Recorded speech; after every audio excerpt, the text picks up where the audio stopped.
Hey, Rebel Rouser. I'm Alan Voivod, and this is Star Wars 7 by 7. It's episode number 1584, and I've got another Sunday conversation for you. This one is with Morten Bay, who is a PhD in information studies with a specialization in media, technology, communications, and policy, and he's currently a research fellow at the Center for the Digital Future at USC's Annenberg School of Communications. He wrote a study that's been talked about and publicized and whatnot. It's called, the title's a mouthful, because, academic studies are usually Weaponizing the Haters, The Last Jedi, and the Strategic Politicization, of pop culture through social media manipulation. And so I am not going to read you the whole study. Suffice to say, it's actually very interesting reading, if you're into that sort of thing. And if you're not into the reading of it, then I think you'll be into the interview of it, where we discuss the results of Morten's analysis of tweets that were sent to Rian Johnson in the wake of The Last Jedi's release and how people reacted to it, and whether the firestorm of tweets on Twitter is actually as big as it really was, and if it's as legitimately real as it really was. And also we'll talk about the idea of cognitive dissonance, which is the idea of holding two ideas in your brain at once and what your brain wants to do when those ideas don't agree with each other, and how this particularly affected people who watched The Last Jedi. So stay tuned for the interview, which is coming up right here. And before I drop you into the interview, since I'm not going to say it at the end of the interview, I'll just say it here right now. Thank you so much for joining me for this episode, and may the Force be with you wherever in the world you may be. Morten Bay, thank you so much for joining me on Star Wars 7 by 7. Thank you very much. As you know, longtime listener and contributor to the Patreon. I guess it's called a patron. And first time on the show. And thrilled to have you. And the study that you worked on, Weaponizing the Haters, is really remarkable. And I'm so glad that you were able to take time out of your schedule to talk with me about it. One of the things I wanted to jump right in on was sort of the higher level of this study. There's a note in there where you say, regardless of motive, almost all negative fans believe they're in the majority of saying that most Star Wars fans dislike The Last Jedi. Now, that struck me as that old saw about how most people think they're a better than average driver. Where does this belief come from, regardless of motive? Are you talking about specifically to Star Wars or in general? Specifically to Star Wars and The Last Jedi. In this particular case, how is it that people who have a negative reaction to it, regardless of whether it's because of political reasons or actual film criticism reasons, how is it that this perception that they're in the majority regardless is engendered?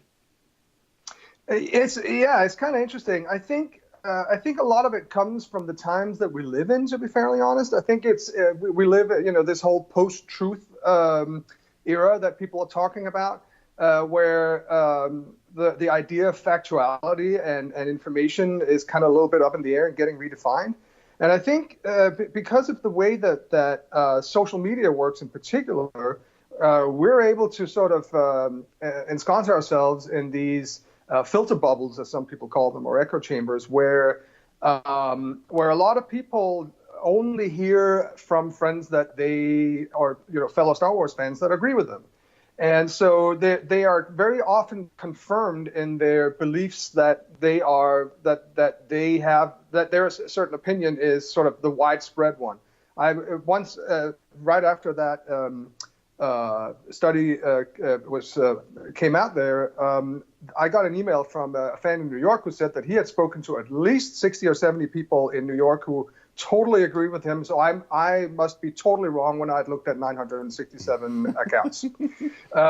So I was like, okay, do you know how science works? But I didn't reply to him. But I think that's what it is. I think a lot of people are sort of we generally as people, we want to be confirmed in our belief. That's why confirmation bias is something that can be so strong. That's why, most people aren't ever actually persuaded into anything by politicians or communication. They're nudged towards what they already believe in. And so then it's a matter of being able to express what it is that they already believe in different ways that ends up being persuasive to some degree. Right, and if you only hear from other people that are sort of your own group and who confirm what you're saying, the only way you can get something different in there is if you believe in facts. And because we have this post-factuality era right now, where we're not really where we the talk of alternative facts, and we have a president that the Washington Post says has lied about 6,300 times in his time as president now. It's just hard for people to use facts and information as something that's persuasive. So I just think that a lot of people, when they don't hear any different, why should they believe any different? And I think that's, I'm very glad you brought up the topic of filter bubbles, because I think that's one that's particularly relevant to the situation. And it's kind of the dark side of the personalization of the internet that I don't think gets talked about a lot. The fact Right. that Google wants to look at your search history, for example, just to pick on Google, it could be Facebook, it could be Twitter, and see what it is you're searching and try to customize search results for you as you continue to use the engine. But ultimately it ends up shunting out to the side other potentially conflicting point of views or alternative points of view, and it doesn't allow you to get a more roundly versed opinion about a particular subject or topic of conversation. It actually just funnels you in more tightly into the lane that you already feel like you're predetermined to be in. Right, and it's interesting because it's something that we who study technology from a sociological perspective have studied for quite a while, and we've been talking about it for quite a while. There's Eli Pariser started talking about filter bubbles like 6 years ago or something. But the interesting part is that the whole funneling is part of the business model for these companies, right? So even though Twitter and Facebook are sort of very they have this publicly, they want to give off an impression that they want to be a public square, they want to be a place where debate is had. Their own business models kind of contradict that. So it's a little difficult for them to. It's like a little bit of a push and a pull that's going on there. Okay, and so then with this public square, it's unusual compared to the actual public square in that you don't get sock puppets and Russian bots in the public square. And that, right, it turned out, was a significant part of your finding in the study. And so I hope you could tell our listeners and viewers a little bit about how it is that Russian bots have come to be involved in conversation around The Last Jedi. Right. Well, they actually didn't.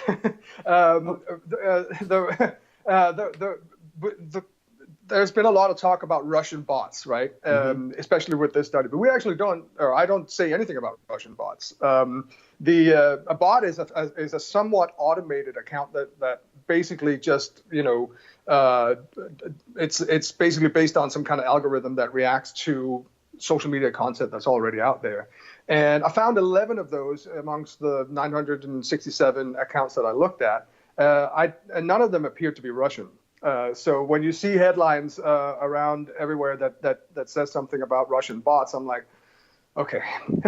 Well, shucks. Then that means I have misread in my prep work for that. So I apologize. Well, no, don't apologize. It's like, I think 70% of all tweets that have reacted to this story and headlines that have reacted to this story has made that error. So you are not alone at all, and it is difficult. I mean, what's the difference between a bot and a troll and a sock puppet? That can be a little difficult to discern. So the Russian thing was that amongst those 967, I found a number. I think it was 67 or 68 accounts that could be said to be sort of political activists that were agitating for something political without really being very Star Warsy. Now, you and I both know what a real Star Wars fan looks like on Twitter, right? Because we are one of them. And so all of a sudden you would get like the NRA activists that would jump into the discussion and start agitating for gun rights and just like throw in some throwaway line about how much he hates The Last Jedi. And that would be sort of a pattern that I saw that I thought was really interesting, because we haven't really seen before in fandom like that. There's a whole fandom studies, a whole science in itself. We haven't really before seen this kind of political agitation being done, and so I thought that was really interesting. Fans can have political opinions, but like direct agitation is not something that we've seen a lot of. So I started looking into that, and amongst those 67, I found 16 that looked like they were Russian trolls. So the kind of human influence operators, as we call them, that would have been active during, for instance, the 2016 presidential election. And I spend a little bit of time on that in the paper, because it's not necessarily interesting in itself that all of a sudden you see Russian trolls start going into pop culture discussions. They've been there for a while. It was interesting that even Star Wars now had the sort of what I would say is the minimum of presence of Russian trolls that we would expect at this point. So that was my point in the paper, and of course the media jumped on that like crazy. I was like, "Oh my God, there are Russian trolls in Star Wars," and it's like, that's not the point. Look over here for the political agitation that's happening from American trolls. That's much more important. But you can't control the media narrative as a scientist always. So so basically, what it was that I found these accounts that. And it's very important to say what those accounts did was they met the criteria for Russian trolls. Mm-hmm. That doesn't mean that they are 100% Russian. Mm-hmm. That we can't do that kind of attribution with precision. Even the NSA and the CIA, who they can get closer to it, but they can't really be 100% certain. So what I said in the paper was that there were these 16 accounts that appeared to meet the criteria for Russian trolls. And that kind of blew up all over the place. Got it. And so this is something that I, did want to ask you as my last question, but we're right here on it. So I'm going to ask it now. The fact that the media is, jumping on this narrative, and you mentioned that, it's some, light fandom based sites, and sometimes it's actual mainstream media jumping on these stories where agitation is being created.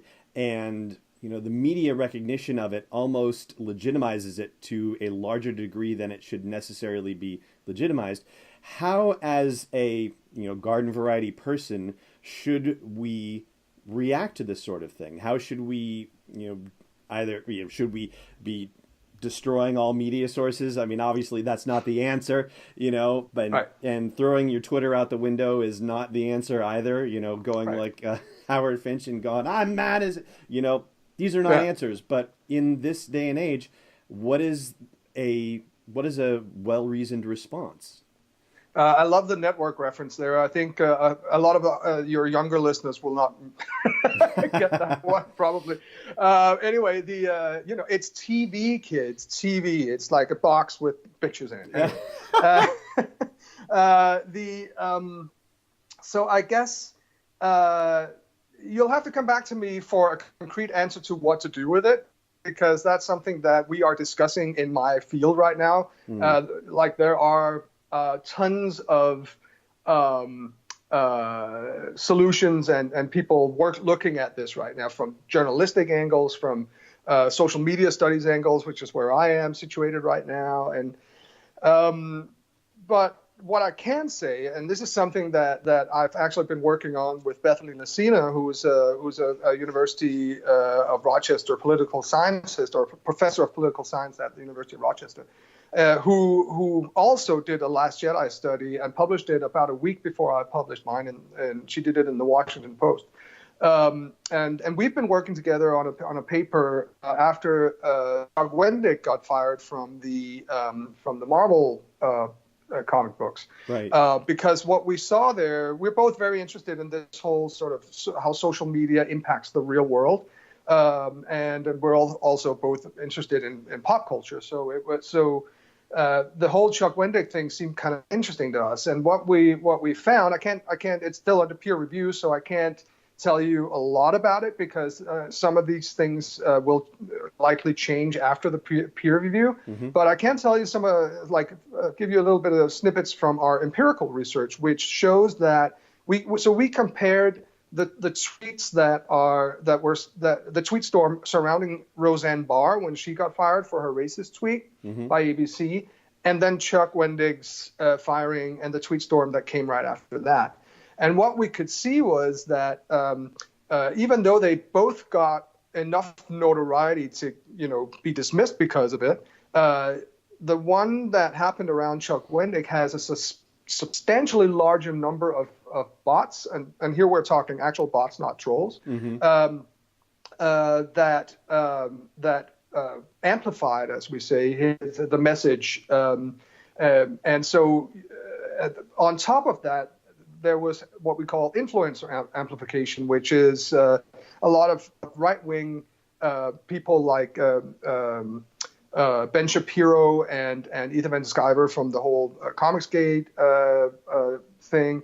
They got in there and retweeted and commented on Chuck Wendig's original tweet. He had tweeted a very sort of foul language tweet about after the Brett Kavanaugh confirmation, and so basically what we could see there is that we're in the Roseanne Barr case, it's sort of very organic people that are just like reacted angrily to her tweet. Some left-wing influencers in there, of course.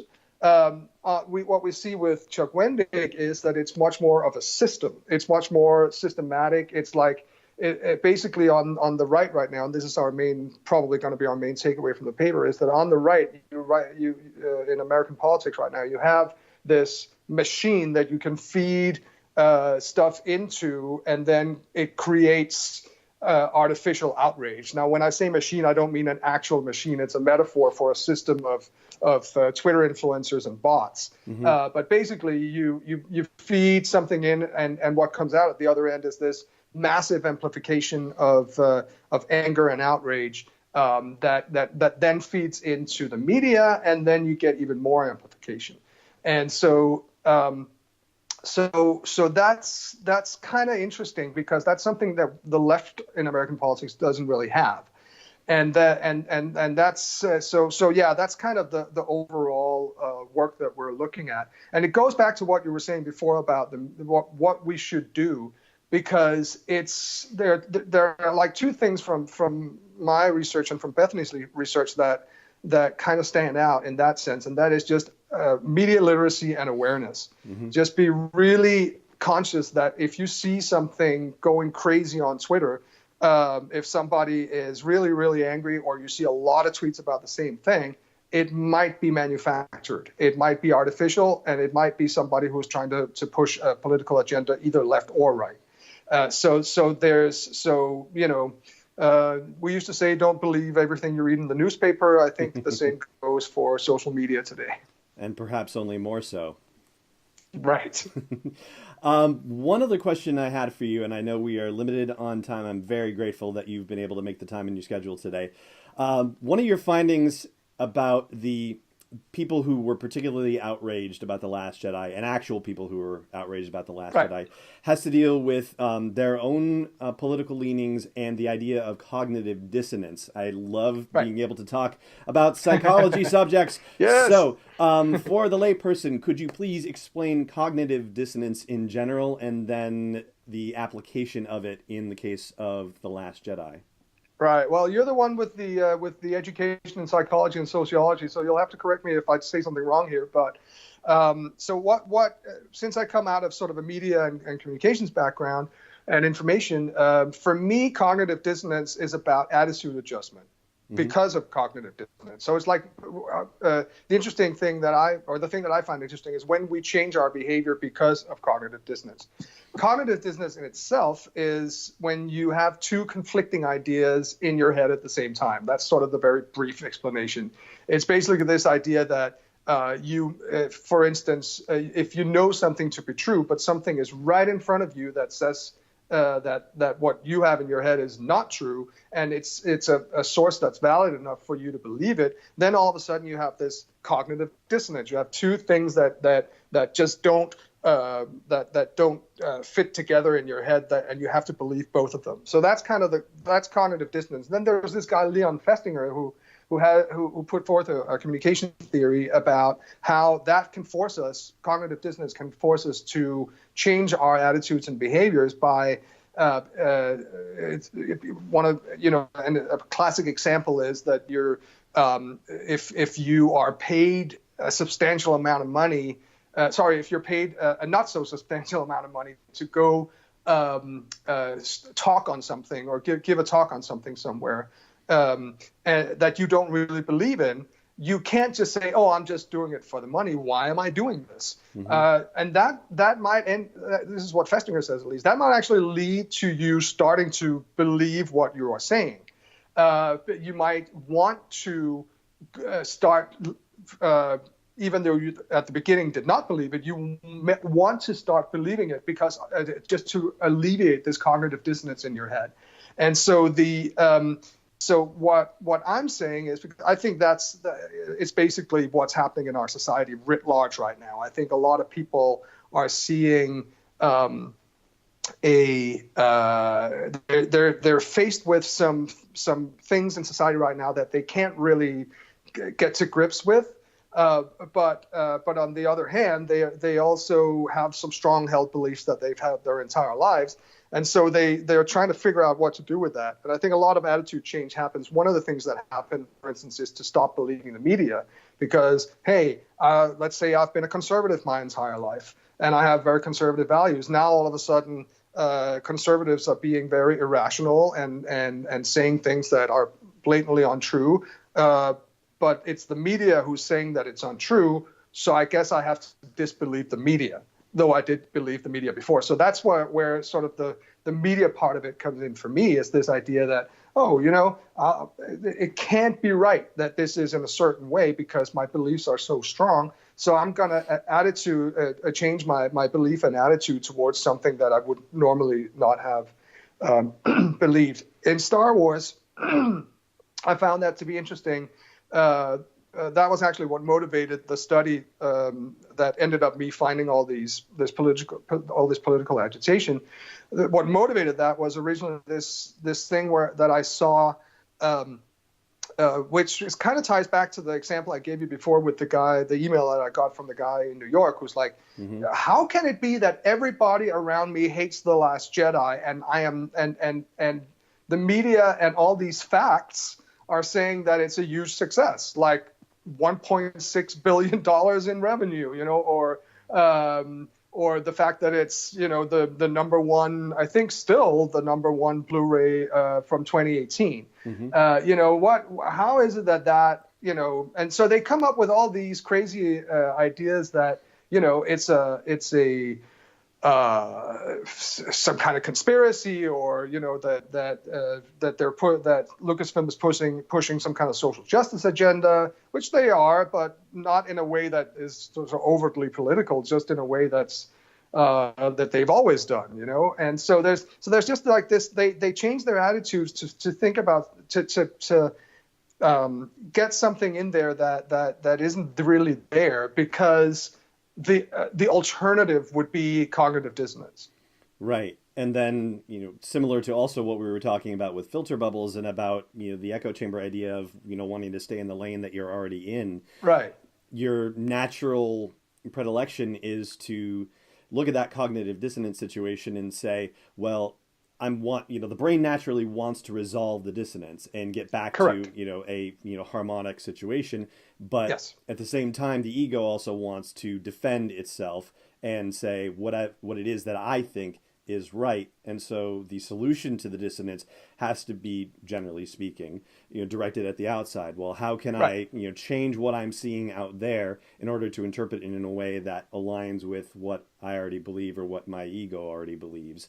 And then we get to situations where, even though, as you point out, Lucasfilm has already been a fairly progressive, left-leaning, if you will, organization and storyteller, and certainly nothing about the sequel trilogy has gone against that, but it just so happens that the topics that are being covered this time around, I would say, are probably different topics comparatively in that left-leaning spectrum from topics that were covered in other Star Wars movies. And so it just happens to be that we're hitting on the ones that are really kind of touching a nerve, so to speak. Right, and are also, I mean, there's several aspects to that, I think, and by the way, thank you for that great explanation. It's so cool to hear it from somebody who's versed in psychology, because you can kind of explain the internal part of it. I can only sort of see it from the outside. But one of the things that I think also happened sort of generally with The Last Jedi was that I think a lot of people had not really gotten the message. No, let me start in another way. I think that